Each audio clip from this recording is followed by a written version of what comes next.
આજે હોળીના પર્વ પર ઠેર ઠેર હોલિકા દહનનો કાર્યક્રમ થશે।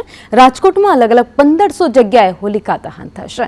સાંજે 8 વાગ્યાથી અલગ અલગ જગ્યાએ હોલિકા દહન થશે। વૈદિક પરંપરા અને છાણના ઉપલાથી હોલિકા તૈયાર કરવામાં આવશે। રાજકોટમાં આજે 1500 જેટલી જગ્યાએ હોલિકા દહન થશે। સાંજે 8 વાગ્યાથી અલગ અલગ જગ્યાએ હોલિકા દહનનો કાર્યક્રમ યોજાશે।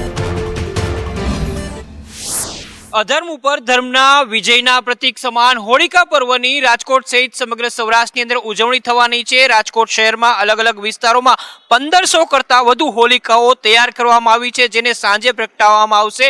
ભક્ત પ્રહલાદ અને તેના પિતાની સાથે જોડાયેલી આખી કથા છે અને ત્યારબાદ આખો જે પ્રસંગ છે તે હોળિકા દહનની સાથે જોડાયેલો છે।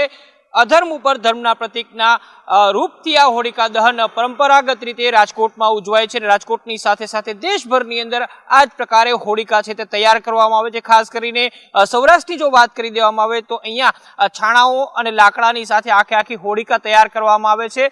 હોળિકા તૈયાર કરતા પહેલા અહીંયા એક માટલું મૂકવામાં આવે છે અને તેની અંદર પ્રસાદી છે, મગ અને ચણા કઠોળ છે તે રાખવામાં આવે છે। સાંજે વિધિવત રીતે આ હોળિકાનું જે દહન છે તે કરવામાં આવે છે ને ત્યારબાદ સૌ કોઈ લોકો આ હોળિકાના ફેરા લે છે ને ત્યારબાદ આવતીકાલે ફૂલડોલ ઉત્સવ ઉજવવામાં આવે છે। હોળિકા એ ન માત્ર એક પ્રતીક રૂપે તહેવાર ઉજવાય છે, પરંતુ સનાતન સંસ્કૃતિના પ્રતીક રૂપે પણ આ હોળિકાને જોવામાં આવે છે અને વર્ષોથી પરંપરાગત રીતે આ હોળિકા દહન રાજકોટ સહિત સમગ્ર દેશમાં કરવામાં આવે છે। કેમેરામેન વિપુલ બોરીચા સાથે મયુર સોની, સંદેશ ન્યૂઝ, રાજકોટ।